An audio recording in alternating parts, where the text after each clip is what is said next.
Hi, everyone. Welcome to our friends, colleagues, and students around the world.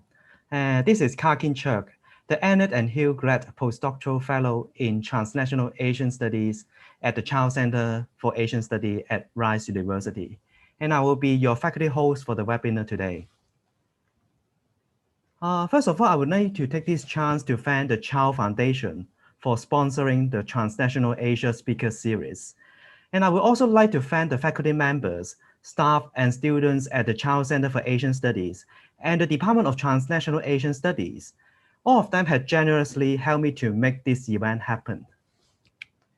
And I would also like to thank all of you who joined us today in this webinar. Please follow us at Child Center on Twitter and Instagram, as well as our Facebook page, from which you will receive news and updates about our upcoming webinars and other events. And just a few announcements before we begin. Throughout this webinar, you are most welcome to type up and submit your questions at any time. You can do this in the Q&A box down there on Zoom. The speaker will be given a chance to respond to your questions after the lecture. We will also live stream the talk on our center's YouTube accounts, so please feel free to share it around. And now it is my honor and pleasure to introduce our speaker, Professor Ravinder Kaur. Professor Ravinder Kaur is Associate Professor of Modern South Asian Studies and the Director of the Center of Global South Asian Studies at the University of Copenhagen. She is also a visiting fellow at Harvard University in this academic year. As a historian of contemporary India, Professor Kaur works across the disciplines of history, anthropology, and politics. Her first book, since 1947, Partitions Narratives about Punjabi Migrants of Delhi, was published by Oxford University Press in 2007. The book looks at the humanitarian crisis and nation-building process along the intersections of caste, class, and gender. Her more recent research has focused on the processes of capitalist transformations in modern India. In the webinar today, Professor Ravinder Kaur will give us a talk on her new book, Brand New Nations, Capitalist Dreams and Nationalist Designs in 21st Century India, which is published by Stanford University Press in 2020. By tracing the long history of the economic reforms, the books capture the ongoing transformation of post-colonial India into an attractive investment destination. We also films the rise of a new form of cultural nationalism and populist politics in contemporary India. And now may I invite all of you to welcome Professor Ravinder Kaur.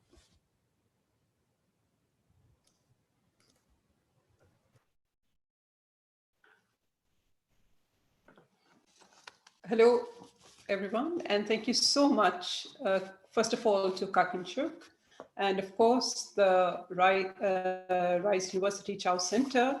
So it's my great pleasure to be visiting Texas from Copenhagen. I think I'm going to begin by showing you an image.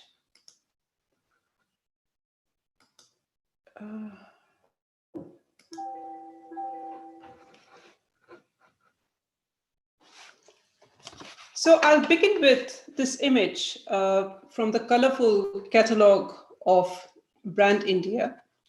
It's an unusual advertisement that sells India to the global investors, but barely mentions it. Yet, in doing so, it captures a key transformative moment in the making of 21st century nation and nationalism from the embers of globalization. Take a look at the image. Designed in early 2004, the advertisement reproduces an old drawing titled Columbus Discovers America 1492. But this time with a bold new caption, the last time we held so much promise, Columbus discovered America. It features an artistic portrayal of Christopher Columbus' arrival on the shores of the New World. Columbus and his crew are depicted as overjoyed and exhausted, thankful for having found the land of promise an arduous journey. The text accompanying the drawing reads as follows. When Columbus set sail to find the rich spices of our land, destiny had other plans. Instead of finding us, he discovered America. Years later, modern-day explorers have got our incredible land back on their maps because today we are among the globe's fastest-growing economies. All macro indicators are robust. Our GDP is closer to 7% this year. Almost every sector is radiant. Infrastructure is keeping pace. Telecom and digital technologies are cutting edge. Quality levels are on par with global standards. Intellectual resources are abundant. Reforms are proactive, investments are bountiful, and opportunities endless. For global corporate captains, investors, marketers, exporters, and tourists, the weather today is just perfect to sail for our beautiful shores. Our country is shining, and you have never had a better time to shine brighter. Unquote. The hint that this beautiful, bountiful land of opportunity was India was the discrete presence of icons of the national flag and the official emblem. And the website address, look below, indiashining.com at the bottom. So this poetic invitation of India shining to sail for our beautiful shores was designed to draw the attention of a powerful consumer group, global investors and policymakers to India. It was witty and even cut to the chase in the highly speculative arena of finance capital, where post-colonial nations turned emerging markets competed for foreign investments. The sales pitch was direct. India, the profitable commodity, was once again available in the global marketplace. The visual sign of India's ongoing commodification into an investment destination was the presence of Columbus. He was brought back to rekindle an old desire for legendary India that had once moved him to undertake a risky expedition in uncharted waters. Yet, what truly underscored India's commodity value was his failure to reach India and its fabled riches rather than his success at reaching the New World. Witness then the repurposed 15th century European age of discovery invoked to place India at the center of 21st century global economy. If the presence of Columbus was a powerful reminder of its status as a commodity par excellence to an ever new audience, the sign of America, the world's largest economy, was a mere prop. It was a reminder of the original land of promise, which is India, that had eluded Columbus in his lifetime. It's this very presence of Columbus and America which enhanced the commodity value of India as a tantalizing enclosure of capital that is at once market ready and awaiting investments. So this is the subject of the book, which I call The Brand New Nation. The image of India shining captures a strange moment of rupture, one that vividly reveals the capitalist transformation of the nation into a commodity in the 21st century global economy. It shatters too an enduring myth of the 20th century globalization, that is, the extinction of the nation state in the flat world of free markets. Recall how globalization, which is the shorthand for unrestrained mobility of capital, goods, and people and ideas, has long been imagined as a world in motion, an open-ended market where trade barriers were erased and national borders superfluous. The story of globalization itself has long been told in the language of movements, flows, motions, networks, mobilities, circulations, and fluidity. All this to conjure a world permanently on the move. The nation state in this mobile world appeared as an obsolete artifact, an excess baggage from the 19th century that hindered free trade.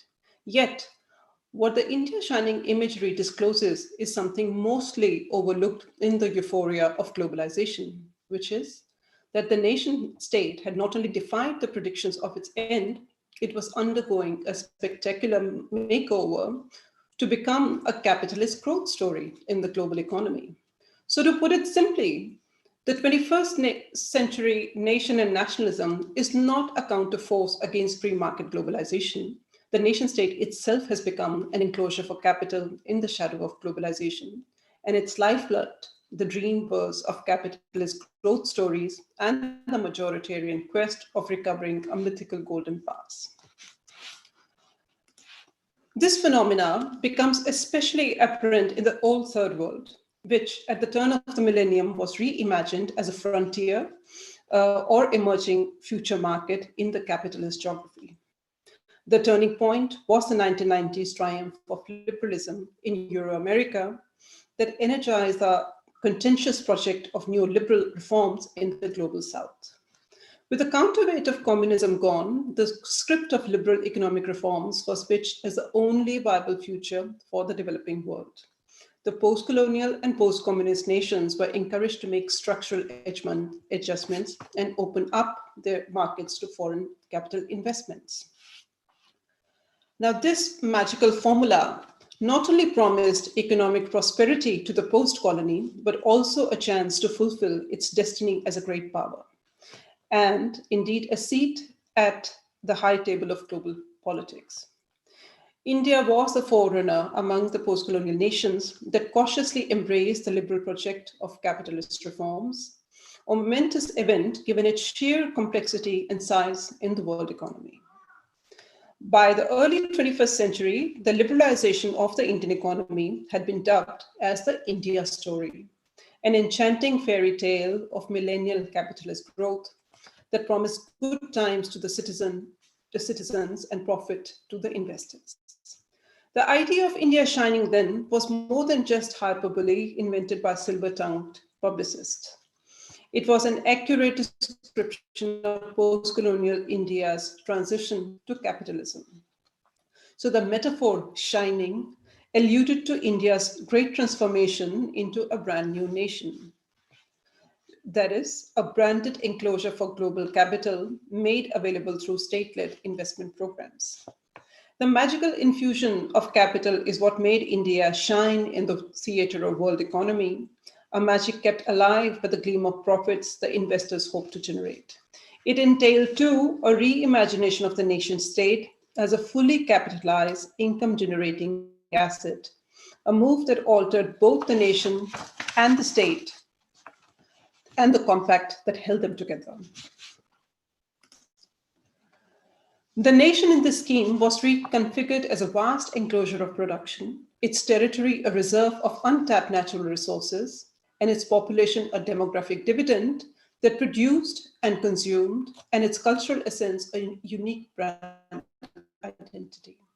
The state was a centralized authority that controlled the income-generating capacity of the nation and held the power to visualize, brand, legislate, and spatially rearrange the national enclosure as a market-ready investment destination. The glue that bound the nation and the state together in the brand new nation was a capital-infused growth story, which is the uplifting narrative of India as an engine of economic growth. All this shaped within the structures of free market and centralized governance. And what truly energized this economic growth project was the dream world of a glorious future, the erasure of the colonial shame, and even restoration of a mythical golden past. This turn in the nation form inevitably raises the question, what does it mean to love the nation in the 21st century commodity form? To ask this nation already seems an aberration, almost a sacrilege, given the idea of the nation is at odds with commodification and market transactions. After all, the nation has always been imagined as a sacred object of worship, a dynamic moral spiritual project with a common history of love and suffering. The very origins of 19th century cultural nationalism lay in the imagination of nations, as I quote, organic beings, living personalities, unquote, that demanded sacrifice and devotion and a special kind of love that exceeded all others to sustain this virtual person. This view assumed the nation to be a unique person with inalienable civilizational essence and a timeless history, and its territory personified as a sacred being. To love the nation then was to celebrate the geist, the spirit of the people, the national romance that embraced natural landscapes and its ethnic inhabitants, and whose ultimate expression was martyrdom for its cause. For Indian nationalists engaged in the anti-colonial struggle, the figure of the mother goddess, Bharat Mata, the Mother India, a feminine embodiment of India's territorial expanse, was a sacred object of devotion and even sacrifice. So the question is, how could this sacred nation ever be put at the disposal of investors in the global market space? The answer is counterintuitive. What renders the nation transcendental and open to exchange in the market is the old cultural nationalist imagination of the nation as a living organism, a singularity that can be repackaged as a branded investment destination.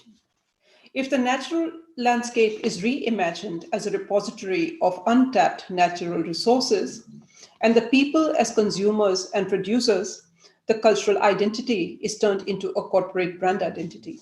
So to love and be devoted to the nation then means to work to enhance the brand value and economic potential of the nation.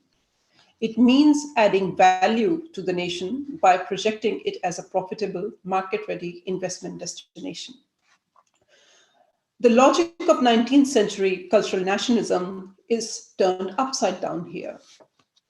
Far from corroding the celebrated myth of the spirit of the nation, it's the market value as a profit-generating commercial enclosure which becomes a mode of affirming the worthiness of the people as a great nation.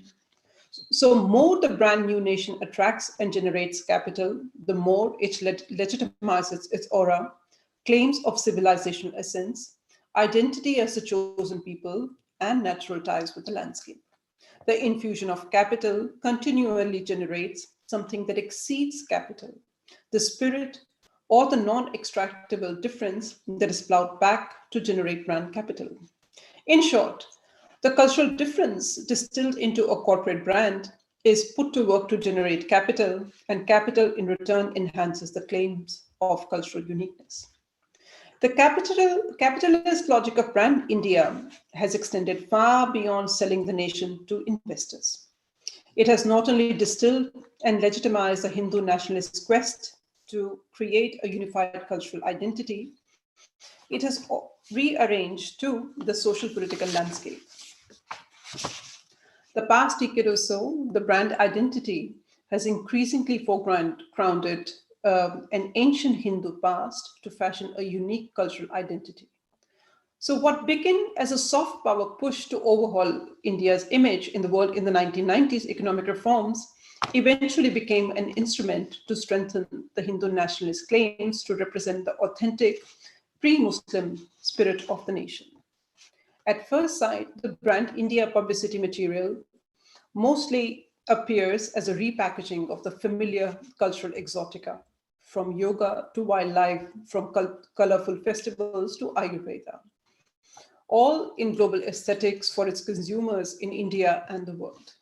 Yet, what is crucial to this cultural politics of brand making is not just that is inside the image frame, but what is kept outside of it. The near absence of Muslim figures or symbols in the brand India imagery is a case in point. It's an omission that creates a default Hindu cultural mainframe through which to see and show India. If there is an exception to this trend, it is the contentious presence of Taj Mahal, the 16th century Mughal monument built in Indo-Islamic style. On the cultural battlefield of Hindu nationalism, Taj Mahal is deemed a trace of the foreign and inauthentic representation of India in the world. It is a permanent thorn in Hindu nationalist politics, but one that cannot easily be evicted from brand India. The monument is not only India's prime tourist destination, but also a World Heritage Site that generates steady profits. So this is a strange twist. That is, it is not the secular politics of multiculturalism, but the capitalist logic of profit making that allows the precarious presence of Taj Mahal or Muslimness within brand India. The commodification of the nation consecrates too, then, the very idea of state sovereignty in ever new forms. That is, the visual power to celebrate the revitalized nation and to see and show the national territory and its population as valuable factors of production available to global capital. The brand inevitably opens up a fractious politics of visual re-territorialization of the nation. Who are the chosen people who inhabit the visual surface of the nation brand? Which cultural practices and ideas are left out of the frame, concealed from the eyes of the world? Who owns the nation and its natural and cultural possessions, and who has the power to capitalize these possessions? If the visual frame of the nation brand is a form of public recognition of the nation's cultural essence, then that unique difference acquires legitimacy precisely by being chosen for illumination by the state. Put simply, the state asserts its power by claiming proprietary control over the material and cultural possessions of the nation, and more importantly, the power to market them to global investors. This control clearly demarcates the domestic affairs as a forbidden territory for external actors.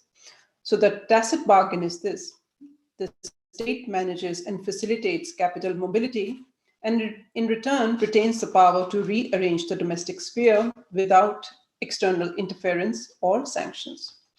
It is hardly a surprise then that India's march to become the factory of the world, which is a space of production that contains natural resources, cheap skilled labor, technology, as well as a vast consumer market, is deeply entangled with pro-capital Hindu majoritarianism. A recent example is the BJP government's revocation of Kashmir's special autonomous status in a headline-grabbing move on August 5th, 2019. Few paid attention to a brief news item that had appeared almost simultaneously that day. Tucked away in the business sections of several newspapers was the official announcement of an investor summit to be hosted in Jammu and Kashmir under the direct control of the central government. The potential investors were invited to come in and see firsthand the business-friendly policies of the government, assess infrastructure, natural resources, raw material, and skilled and unskilled manpower, and identify business opportunities in the state. These two announcements, at first sight, seems world apart. If the abrogation of Article 370 stoked the hyper-nationalist Hindutva base that now euphorically fantasized about buying property and marrying fair Kashmiri women, the Investor Summit spoke the state bureaucratic language of economic potential and development. Yet, taken together, the two announcements put on display a strong muscular state that meant business in more ways than one. The region was being opened up for business in the parlance of policy experts, just as it was being shut down in a curfew and internet blackout.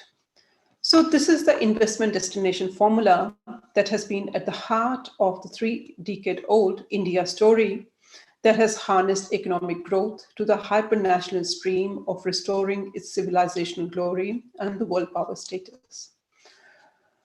Recall here that it was the Congress Party which had originally initiated the 1990s economic liberalization and the attendant economic boom.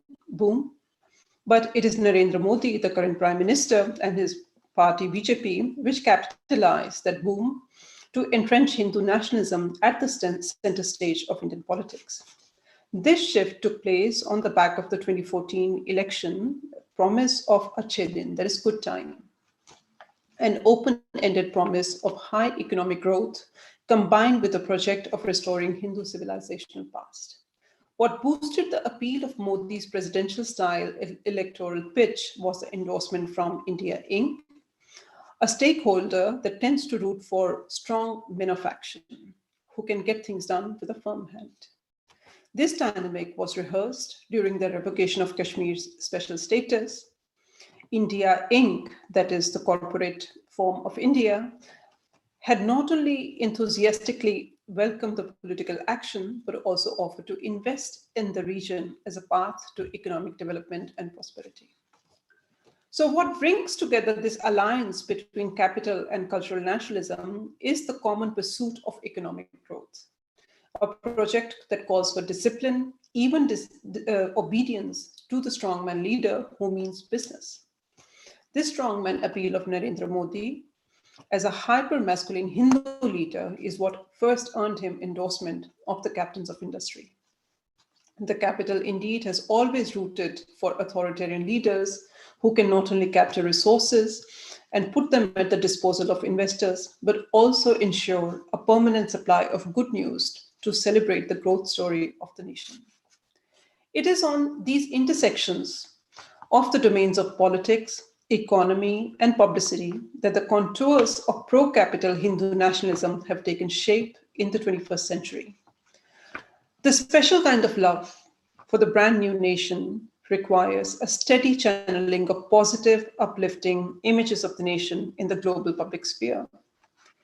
It also means overlooking and countering negative images that might harm the nation's brand value in the world.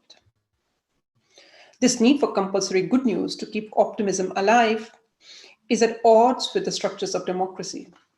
After all, the heart of democracy is dissent, a practice that involves criticism, disagreement, and even expressions of disobedience. This contradiction has created a violent rupture and a new political category through the logic of the brand. That is, anti-nationals. And anti-nationals are ones who corrode the brand value of the nation by exposing the negatives, the communal violence, caste atrocities, and poverty, otherwise buried beneath the good news.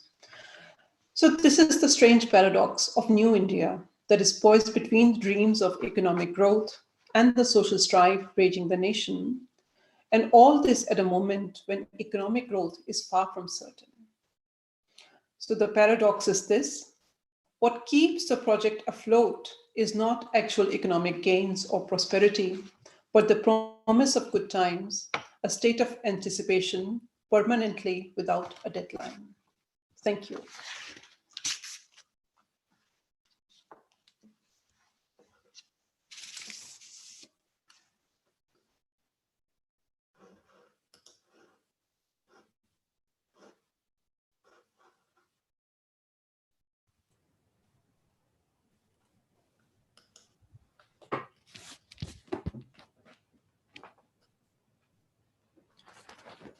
Yes, thank you for the fascinating talk, Professor Ravinder Kaur. And this is very intriguing. I'm sure that there will be a lot of questions coming from around. But before we begin the sections of Q&A, I would like to remind everyone that you can post and submit a question at any time by using the Q&A features on Zoom. And I will make sure that your question will be well received, and I will also give time to Professor Ravinder Kaur to respond to your questions. So I would like to ask the first question. Actually, it's my first question. I will be the one who asks the first questions. Thank you for the talk, and I have learned so much from it, because actually it's of course I have started to read your book after you have published it, but actually I've learned so much from your presentation throughout the last few years while you have been giving your work in progress presentation in different conference and seminar, and it is very intriguing, and also you have published quite a lot of articles in this regard as well, and we appreciate that a lot. But of course, this particular book has a strong focus on contemporary India in terms of its recent development on the nationalist nation building, as well as how it's intersect with the ongoing capitalist project. But I know that you also have done quite a lot of work on different emerging economies, including South Africa, India, and other parts of what we call Global South now. So I just wonder if you can tell us a little bit more about the comparative perspective that you can bring to us, because I mean, it seems like what you have to present to us is not necessarily a case of India or what I call Indian specificity, but rather it seems like it's more like the general feature of many different emerging economies such as South Africa, Brazil, and so on and so forth, in which they also use emerging economy as a branding project in order to justify their ongoing nation building project. So I just wonder if you can tell us a little bit more about how you can compare India with other emerging economies in today's globalizations. Thank you so much, Ken. So I think what I would say is that indeed this is a historical process, like a turning point, which we are witnessing, which I would like to think of as the commodification of the world, which is a particular kind of imagination where you begin to think about national territories as markets. Now, I will just, this process actually begins sometimes in 1950s when you begin to think, and this is like part of the World Bank process, where you begin to think of these territories in the, what we call third world, developing world, and there are many names for that, or these days, global south, that how to make them self-sufficient. So it began with something that let's offer loan to companies from the third world to help them become profitable. But eventually it became something where entire territories began to be looked upon as potential investment destinations.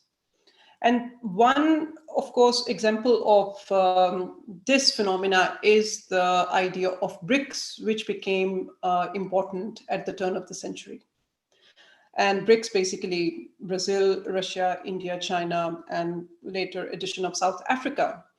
So recall here this whole classification that we have had about the world in terms of development, underdevelopment, developing or developed, or for that matter, first world, second world, third world. But in this market imagination or imagination of the world as a market, you think about the world in different stages of market. So therefore you have actually an entire categorization in the finance, in the finance capital world, where you think about national territories as frontier markets or emerging markets or next emerging markets or mature markets. Now these are something, these actually have become established categories in finance capital, and somehow they have not made their way into our social sciences analysis. So I think this is the broad spectrum here that I'm trying to present, that especially the push came sometimes in the 90s after the fall of the Berlin Wall, when when triumph of liberalism has been declared, and we are told that this is it, that now it is going to be a liberal sweep across the world, that we are all going to become somehow commodified, marketized.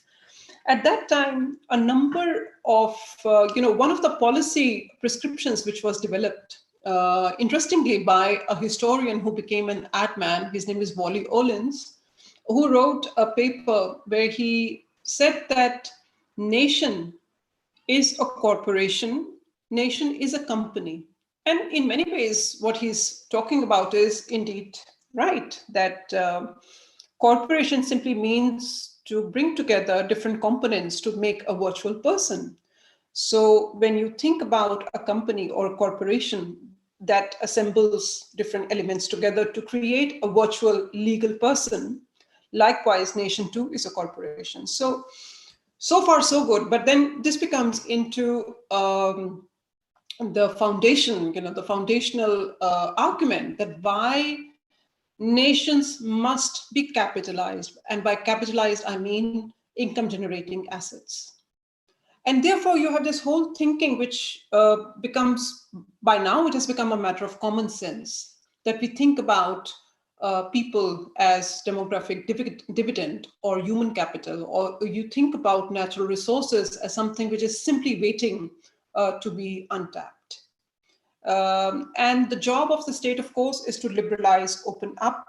What I'm trying to show here is that even though we are told that globalization has ended and nation and nationalism is on return, that is true, but these are not two opposing forces, because what I'm trying to show is that nation itself has become an enclosure of capital.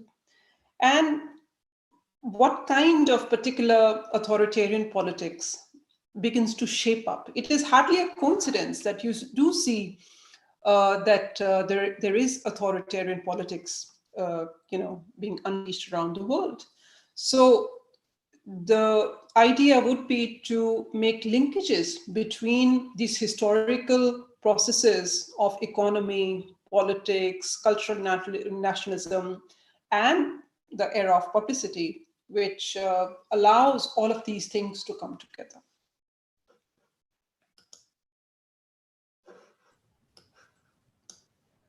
Oh, thank you so much for the very insightful and detailed answer, Professor Ravinder Kaur. And we got quite a lot of questions, and I will ask on behalf of Heather Heitman. The question is, do you see these anticipations without a future is an example of what we call cruel optimism, a concept coined by Bernard? How may you relate it to this? How you may relate this to an effective response to the BJP era? I mean, this is a very good question, and thank you so much for this, because I have to say that I have thought about cruel optimism so many times while I was working on this. I mean, when I began writing, of course, this was not the first thought which came to your mind, because India at that point, I've been working on this project for many years. And at that point, India was literally the toast of the town, so to say, a high performing, growth story, which at some point was about to overtake China, or at least this was the hope, this was the hype. So by the time my book is published, the situation has changed pretty dramatically, because not only Indian economy has kind of stagnated, but in the last year or so, it has actually been on a downward slide. So where does that leave us? Because all rational political analysis will tell us that when the leader has not been able to fulfill the promise, and in this case, the promise of good time, then they should lose. Then they should not be re-elected, because this is the pact. And this is how political analysis are often done. But what we see here is something which is very different, namely that Indian economy has not done well. The situation leaves much to be desired in so many respects, but yet the current leader, the Prime Minister Modi, and he continues to retain his popular base. How does that happen? Or for that matter, you can also relate the same kind of situation in other parts of the world. So what is it where you continue to be in a negative spiral in terms of economy, but yet maintain that effective, like a relationship? So I think this is where the question of promise, or we can also think in terms of cruel optimism, which is that you are waiting for the good time. And indeed, like the irony in all of this is that all of us, I mean, human life, we have one life, which does come with a deadline. So when we hope and wait for the good time, I mean, it is cruel. It is a kind of broken promise, but it is on this hope and constantly generated good news that we continue to operate.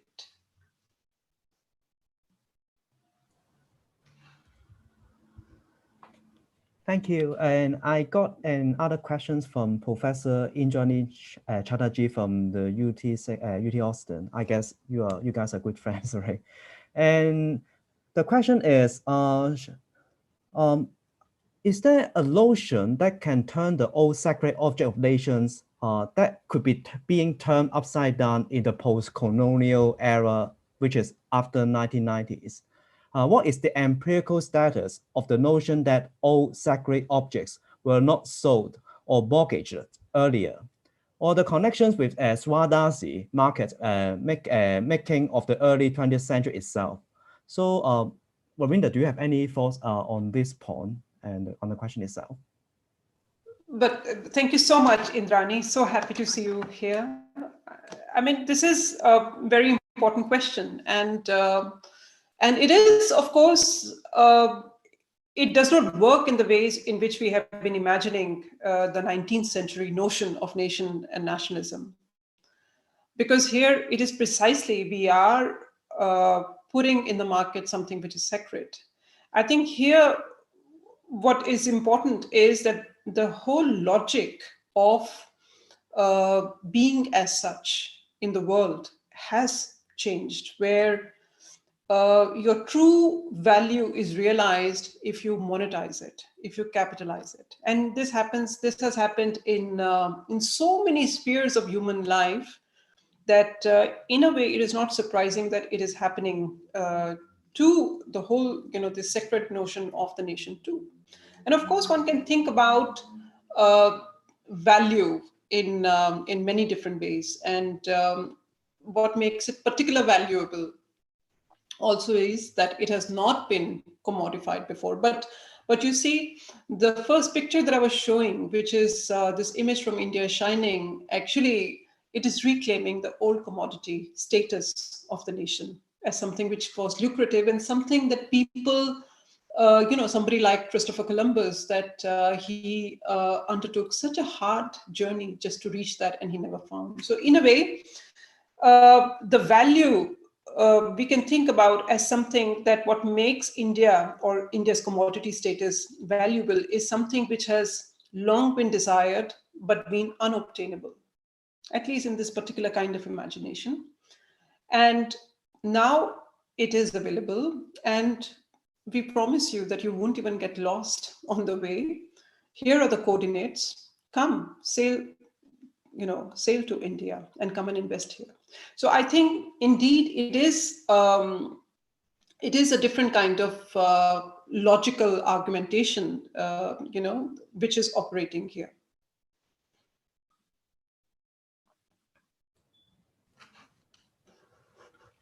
Thank you very much. And another questions from Jacqueline Lin, a PhD candidate at Cambridge University. She asked, and I quote, "May I have a question about the intersections between the national branding practice and anti-colonialist populism? And could you please elaborate more about the cooperations, negotiations, competitions, tensions, etc., among different actors in the nation branding campaigns?" Ravinder. Yes, I think, again, it's a very good question, because I mean, I did not, of course, I have only presented a very small part of my book, because one thing that I have been trying to show is that how the anti-colonial rhetoric or the anti-colonial sentiments have been put to work in this branding operation too. For instance, when like much of my fieldwork has been in Davos, in World Economic Forum, not in the forum, but actually in a specific setting, which is called India Adda, which is the Indian government's investment pavilion, where investors can come and meet officials. So it is here actually you see that how how part of the discourse is that we are, and in this case India, that we are beating them at their own game, and them being the Western world. That we have turned around, that here we are, that we have begun to play the game that they have played. And I'll give you one example. For instance, when Tata's, which is one of the old corporate houses, when they went to England and purchased companies, including Tata Tetley Tea, which became Tata Tetley, that the news back home in India was that, look here, that now it is us who have, gone back to the empire. The same kind of thing that you read in post-colonial literature. Here you see it in the economic arena, where it is being turned back. So I think it is quite interesting then that in this kind of setting, in this discourse, India Inc., which is the incorporated India, that becomes the chief warrior, the group, the interest group, which is actually regaining dignity for India. So capital comes to play role in this operation in a very counterintuitive mode.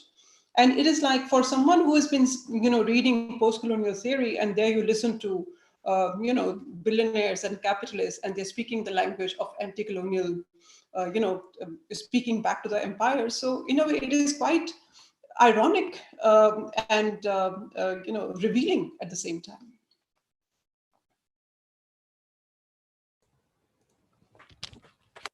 Thank you so much. And the next question was asked by Lima Yomo. And the question is, could you speak a little bit more about on the ways in which technology or a particular notions of it has been mobilized in these visions of the nations as a commodity? Professor Ravinder Kaur. Yes. Indeed, technology is a very big part of this, but maybe I can give you one example. The whole concept of innovation, which is deeply connected with technological innovation. The discourse shifting in which the way in which you begin imagining the nation. So the example is that, as is well known, that even though millions have been lifted out of poverty because of economic reforms, but the fact remains that India has one of the largest population of the poor in the world. So what do you do with that? Because you still want to tell the good news. You still want to show that India's story has worked, because after all, this is the fable of the capitalist growth. So, sometimes about a decade ago, an entire new kind of literature began coming, where the poor begin to be described as the innovators, basically. Another way to describe them was, the bottom of the pyramid, that people who are so clever, who can just make two things. And as you know, you may have heard the word jugaad, which is commonly used, which basically means a quick fix. But about a decade ago, it became part of a policy framework, something called frugal innovation. So in a way, this entire reimagination of the nation, its inhabitants, as people who do not need to go to Stanford or MIT. Actually, I'm quoting from a book which literally begins with this, that you don't need a very expensive research and design lab. You just need to be in India, because this is where true innovation is. So innovation became something which all of us naturally have. So I think this would be one way of thinking about that, how ideas, very cutting edge technology. I mean, there are many other ways to think about it also, but this is one way, one example that I'm giving you, that how technology or technological thinking came to rearrange how we imagine people.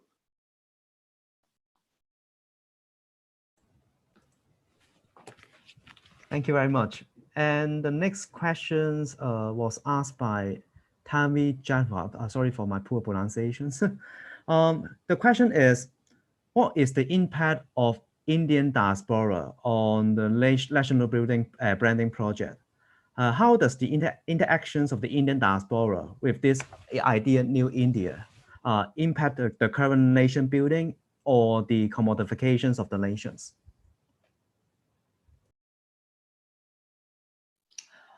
I think maybe what one should point out too is that the whole notion of the Indian middle class is very important here, and the conceptualization of the Indian middle class is in a very globalized way, that it extends beyond borders. And at the same time, of course, we have also had official programs where the diaspora has been outreach programs where you include diaspora as basically agents or ambassadors of the nation outside, even if you have changed your citizenship. So I think this is a vast expanse that we are speaking about, where a particular kind of demography in terms of class and caste, that it is within the nation and also beyond. So it's a very flexible, spatial category in that sense. So I think one outcome was that the Indian diaspora began to, like the coming out of the Indian diaspora, so to say, in places like America or Europe, or, that you became proud of the nation in a particular way, that you no longer wanted to hide, that this is who you were. There's a joke basically that a lot of Indians abroad, they would like to be, if they're mistaken for being a Spaniard or, somebody from Italy or Spain, then they get overjoyed. But there was actually an ad sometimes in the late 90s, which showed that that now we no longer need to pretend that we are from Southern Europe, that we can claim to be Indian. So I think this commodification comes in, like there is this whole new cultural imaginary where actually Bollywood played a very important role in creating that imagery of a prosperous nation, something which you didn't have to hide anymore.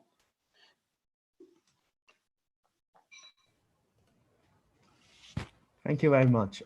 And this is a question from Ravinder Marwa. And the question is about strongman politics. So it certainly seems today like capital is attracted to strongman leaders like Narendra Modi, for example. But I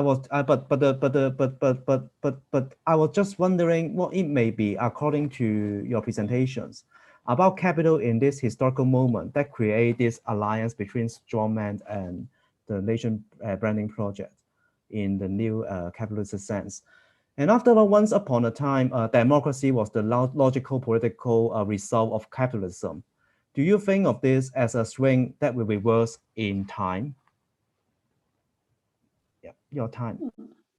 So I think this is, again, a very important part of the discussion, that all of us have, been brought up with the idea for a very, very long time that liberal markets and liberal politics, or the entire idea of liberalism, which contains freedoms of many different kinds, that they make good partners.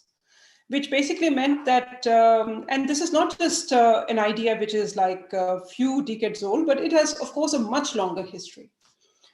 But this kind of to make liberal market, liberal democracy as partners, natural partners, I mean, that is something which became strengthened, after the fall of the Berlin Wall. But to think like that would also mean that we overlook how the history of capitalism is, or has been, and continues to be. Namely, that for capital to produce profit, to continue to regenerate capital, it is far more, in a way, easier in a way to be in a setting where there is a centralized governance which has control over resources, territory, people, in a way that can be continuously channeled back into producing more.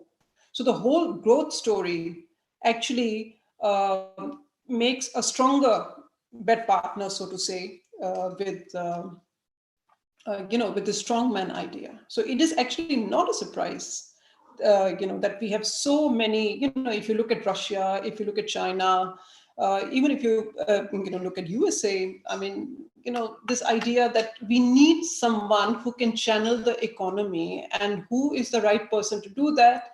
It is someone who can, who does not flinch when hard decisions have to be taken. So this is what makes somehow the strongman appeal in business circles. And I mean, of course, this is a wider argument, but some of the things which I am showing in my book, they come from the Indian case, where it is now, all of this is a bizarre contradiction, because some of the highest growth rates, economic growth rates India has seen has been under, the prime ministership of Manmohan Singh, Dr. Manmohan Singh, who is totally unlike the current prime minister. And I recall these conversations, which I have also produced in the book, where there is a strong critique that we need someone strong at the helm who can actually take firm decisions. And here we are with a strong man, and the economy is falling apart. Of course, what we see here is that the very thing which is seen as strength can also be the greatest weakness, namely that, to bulldoze or, to make such kind of decisions without truly thinking through. I mean, it has been one of the categorical mistakes, a number of mistakes which have been made in India. So I think this is the paradox of strongman appeal, how businesses actually prefer, but then they begin ruining too, because it does not always produce the results that they hope for.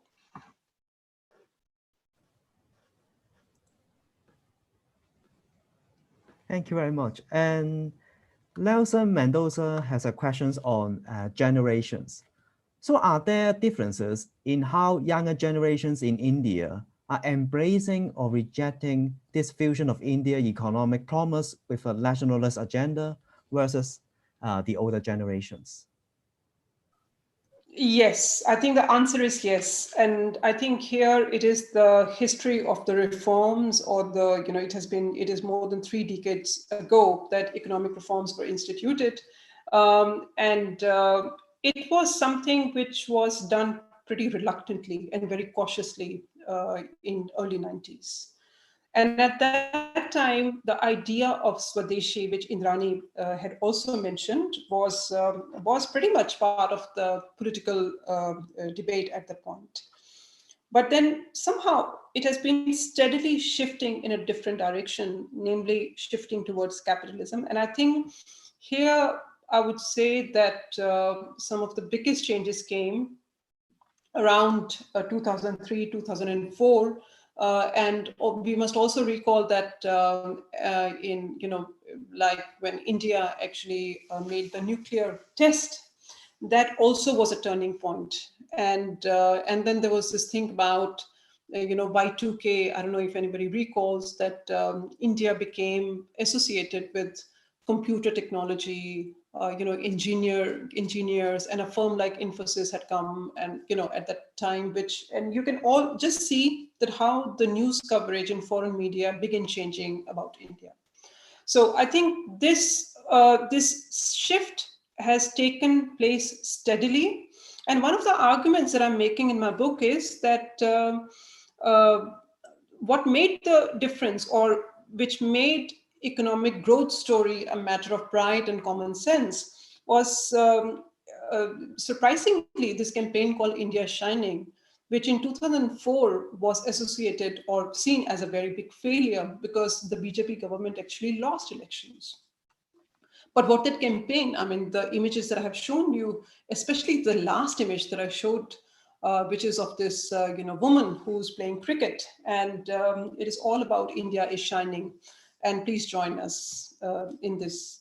So it was like that campaign was basically an interpretation, or bringing what usually would be discussed in policy circles, or numbers, charts, statistics, which ordinary people usually don't understand. Suddenly the whole story of economic growth was no longer about charts and statistics, but actually a matter of poetry. So I have reproduced some of these campaign material where you begin imagining, romanticizing the idea of growth. So I think this is an interesting, in the 3 decades, it continues to happen steadily. And by now, I think Swadeshi is something which no longer preoccupies people's mind. The latest iteration we have heard in the last couple of months is, the word called Atmanirbhar, which basically also means self-reliance. But when you look at the policy content, then you realize that, and this is basically Atam Nirbharta, which basically self-reliance comes as a bulwark against China, that we want to change the supply chains away from China and to attract investment. So it is a totally different logic of self-reliance in this too, where the slogan is that make in India for the world, meaning to think about India as factory of the world. So it is a different kind of free market thinking, which still continues, and actually to reshape the idea even of self-reliance.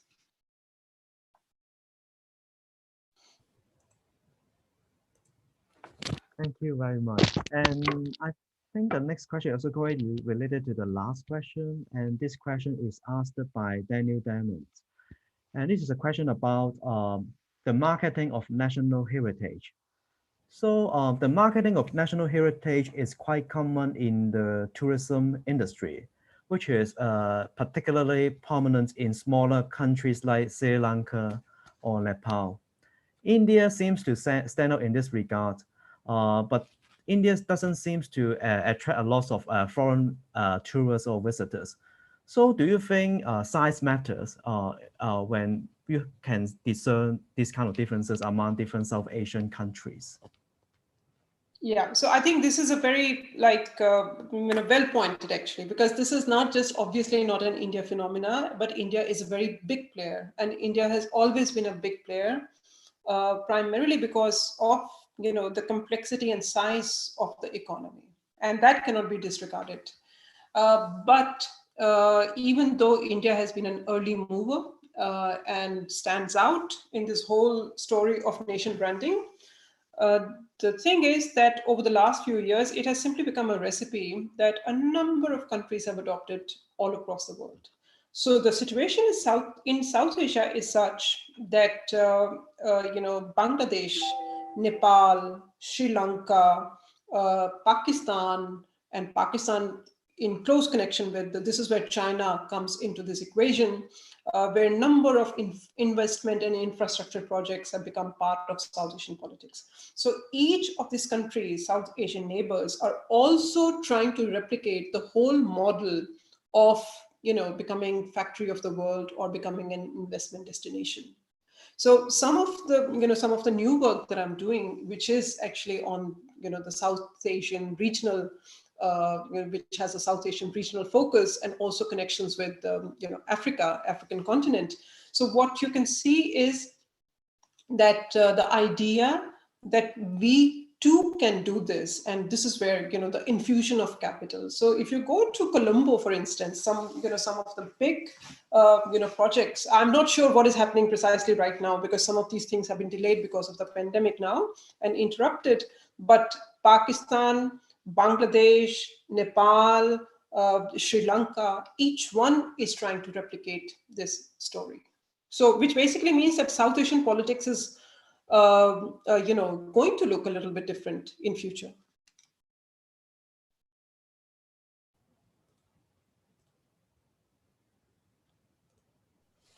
Thank you very much. And the next question was raised by Priyanka Das. And it is a question about the transitions from forced industrializations to neoliberal industrializations in contemporary India. So as we know, since neoliberalism marginalized the majority of Indian workers and affiliated the population with poverty and other kinds of issues, so I think we wonder who support the branding nation project, who legitimize the branding nation project, or is it simply because of the vote ban? So I think maybe I should say that nation branding, or these are not the words which are used in popular politics. In popular politics, the terminology that we use or politicians use is, for instance, the dream world of good time or achhe din, for example. So I think it is not the policy talk which matters. What matters over here is that how can you, generate a whole future which is out there for you to get. And I think your connection, the connection that you're making with Bollywood is actually quite interesting. And there will be film historians who would be working on this, which is that there is a very marked difference in the kind of, how economy, the domain of economy came to be portrayed in very contentious terms in Bollywood throughout 1950s, 60s, 70s, even up to 80s, which is all about, the work. Many films were about poverty, about workers' rights, about, the poor villager, the migrant who comes to the town and discovers, like wealth gaps, all those contentious matters were actually taken up. But we do see a marked difference, from 1990s onwards. There's a particular kind of aesthetics of cinema which comes into being too, which is all about portraying India and Indianness in a very globalized fashion, which is all prosperous. Or, I cannot recall many films actually, which specifically, take up such kind of, more disturbing sides of this project. So I think I would say that to think about that if you speak to ordinary people, it's not like they're going to speak about branding, but they will speak about the, the positive effect of growth, or one thing is that even those people, not, you don't have to be an economist, that everybody knows what is GDP, even if they do not exactly understand what goes into the GDP. But GDP, which I have also shown in my book, that it has become a kind of magic number, which politicians invoke, columnists, analysts, citizens, everyone invokes to show that are we going up or are we going down? So I think this is the ways in which the popularized version of economic growth logic, which has seeped into the society.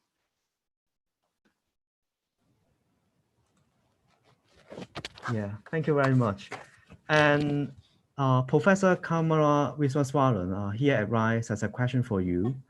You give a very convincing account of the emergence of India's shinings with respect to its link to the Hindu nationalist idea of the Asian splendor. Can you say a little bit more about where the economic articulations of this idea of growth may be at odds with the economic reality, which is the majority of the Indian populations still live in the agricultural or the primary sector, whereas most growth seems to be in the tertiary or in the service sectors? That's a very good question, I would say, because you're totally right that the main, like the sectors of the economy, the biggest growth has been in the so-called, service sector. And agriculture has been lagging, and manufacturing has also not moved. And this is despite a flagship program of the government called Make in India. So I think the reasons for that are, in a way, quite obvious. That what has prospered is more to do with urban retail kind of where the middle class, which has actually profited, the sections of the society which have profited, they continue to generate or to support that part of the economy. Agriculture is once now back into back into focus, mainly because of the Farms Bill. Now, the interesting thing is that the issue of the farm bills, which is basically about liberalizing the agricultural sector too, which is totally missing the point that agricultural sector has not been lagging because it is difficult to sell they produce, whether it is to a corporate actor or to the government, but rather to do with the fact that there are fundamental problems with how peasants, peasantry actually obtains loans. Or, this whole story of farm suicides, which continue to be repeated endlessly. It is because, finance, credit, or the way land holdings are, or the fact that in a state like Punjab, land is overused. So the thing is like, but what has happened in all of these debates or discussions is that it seems like the magic solution is that we throw it, out to the open market, and somehow things will, resolve by themselves, which obviously is not going to happen. And the farm protests that we are witnessing right now is that, a lot of experts and farmers themselves say that it is not the question of whether we can sell, who to sell it to, but there are bigger problems. So I think this would be, I would say that the ideas of growth, or I would say the actual economic situation is pretty much like, contradictory, but yet it seems like the logic of growth continues to live because it continues to be applied in almost every situation.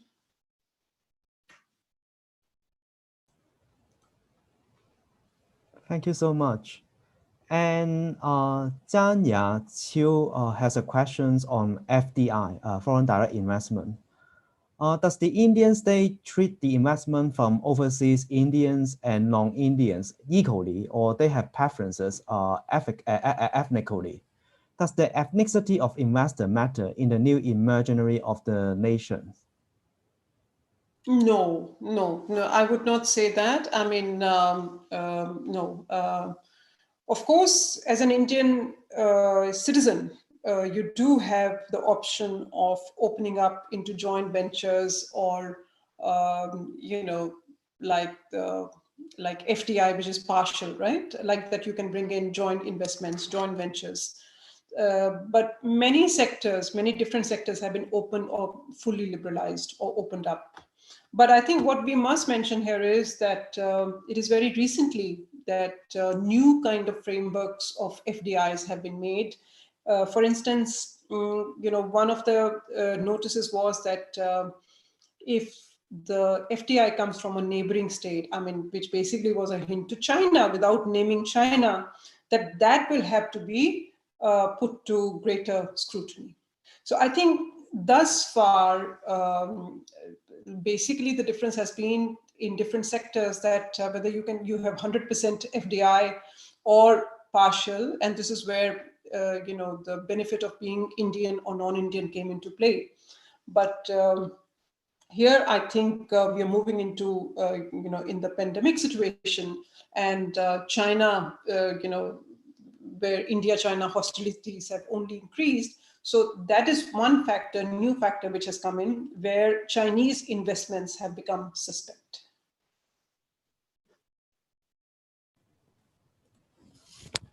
Yeah, thank you for the clarification on this. I think it's basically a fact.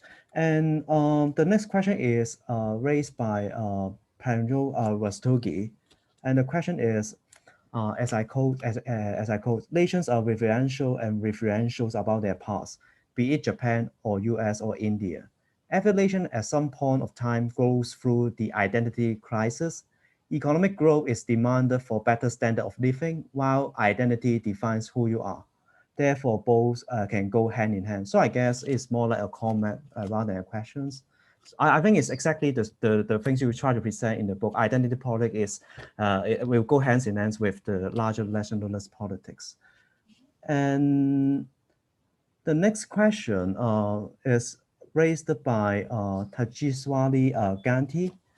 And can you talk about the relationship between the individual state branding within India and nation branding of India? So it's more like between the local and the central within the larger Indian context. For example, we have example of tagline such as Kerala is God's country. Amitabh Bachchan is the brand ambassador for Gujarat, etc. Thank you so much, Tejaswini. So happy to see you here. I think this again is a very good point raised, because the whole notion or the logic of branding the nation also means that the insides of the nation are rearranged in a way, even though you cannot see that, but this is what is happening. I think nearly all states of India, they have their own sub-brands. So in the language of branding, you would call this, that brand India is a mother brand, and under that you would have all other sub-brands. So, normally you would think about, federalism in terms of states, cooperative federalism. That has been the idea upon which this union state relations have taken place. And here what you witness is that all states have also developed their own investment programs. And here it is not just foreign investment, but also inviting investments from other states, or from Indian industrialists. So one obvious example is Tata's in 2008. When Nandigram protest happened in West Bengal, then Tatas were immediately offered to come to Gujarat. So that so there is this competitiveness there. So one of the first sub-national brands was vibrant in Gujarat. And then, of course, you have happening Haryana, or rising UP, or I'm just forgetting the names, but amazing Meghalaya, or miraculous, so the terms like amazing, miraculous, opportunity, these are the adjectives. They continue to reappear, and nearly all states actually have a brand name as well. So what earlier used to be this idea of cooperative federalism has actually become competitive federalism, that states themselves are becoming. So I think maybe the most recent example is the investment program, which has been launched with great gusto by the UP government, and which is altogether like it's a little bit jarring for many people, because UP is also the place where there is a lot of violence taking place. And so UP is in news for totally different kind of reasons. There has been a gang rape, there has been violence, people are being arrested, journalists have been thrown in jails for the flimsiest of reasons. But nevertheless, this is the model, something, the investment destination model, where it seems like that you can balance out, that you can have a strong centralized governance, and at the same time then throw out investment opportunities to capital. So somehow it has become the thing. This is what I'm trying to describe, the logic of the investment destination, that somehow it rearranges that, the ways in which the insides of the nation have been rearranged to. And of course, you're right in pointing out that Kerala was one of the pioneers in this business. And there is a kind of bridge from Kerala to India, namely that many people who were involved in branding Kerala, they were also the ones who were involved in branding India.